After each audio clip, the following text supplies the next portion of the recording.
Salut brother, j'espère que tu vas bien, que tu passes une bonne journée et que chaque jour tu avances vers tes objectifs au rythme auquel tu aimerais avancer vers eux. Aujourd'hui, je voulais te parler d'une thématique dont personne ne parle jamais et qui pourtant est bien existante. C'est le fait que souvent, les personnes qui réussissent dans leur carrière professionnelle finissent par se sentir faibles en parallèle. Ils gagnent plus d'argent, ils ont de plus grandes responsabilités et des statuts beaucoup plus élevés, mais pourtant quelque chose en eux s'éteint. Une fatigue constante, un manque d'énergie, un manque de motivation, une irritabilité accrue, moins de présence et un corps négligé. Et le pire, c'est que personne ne le voit vraiment car extérieurement, ils ont l'air de réussir. La réussite professionnelle sans équilibre physique crée un déséquilibre total. Tu mets toute ton énergie dans tes finances, mais tu négliges ton physique, ton mental, ta nutrition, ton sommeil, ta complémentation, absolument tout, et cela va te détruire à long terme. Ton système nerveux est en surcharge permanente. Quand ton corps est négligé, tes hormones suivent.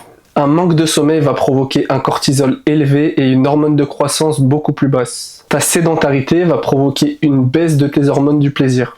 Ton manque d'intensité physique, car tu ne t'entraînes pas, va provoquer également une baisse de la testostérone et de toutes les hormones anaboliques telles que l'hormone de croissance et j'en passe. Ton stress chronique va provoquer une chute d'énergie, de libido et de motivation. Ta faiblesse physique finit toujours par devenir une faiblesse mentale. Si tu as moins d'énergie et de testostérone dans ton corps, tu prends moins d'initiatives quotidiennement, que ce soit au travail ou dans ta vie personnelle. Quand tu prends moins d'initiatives, forcément, tu perds une certaine autorité au sein de ton équipe et au sein de ta famille. Et si tu perds ton autorité, tu perds de la crédibilité et donc ton essence masculine en quelque sorte. Un homme qui ne se respecte pas physiquement finit par douter intérieurement et ce doute va se ressentir sur ta productivité et ta vie professionnelle. Ton corps, ce n'est pas qu'une question d'esthétique, c'est vraiment une question de mental et d'identité. Lorsque tu seras discipliné physiquement, tu termineras par avoir une énergie stable, une stabilité hormonale, tes décisions que tu prendras seront beaucoup plus évidentes et claires, et ton leadership global sera beaucoup plus solide. Il n'est pas ici question de développement personnel, mais c'est purement et durement de la physiologie.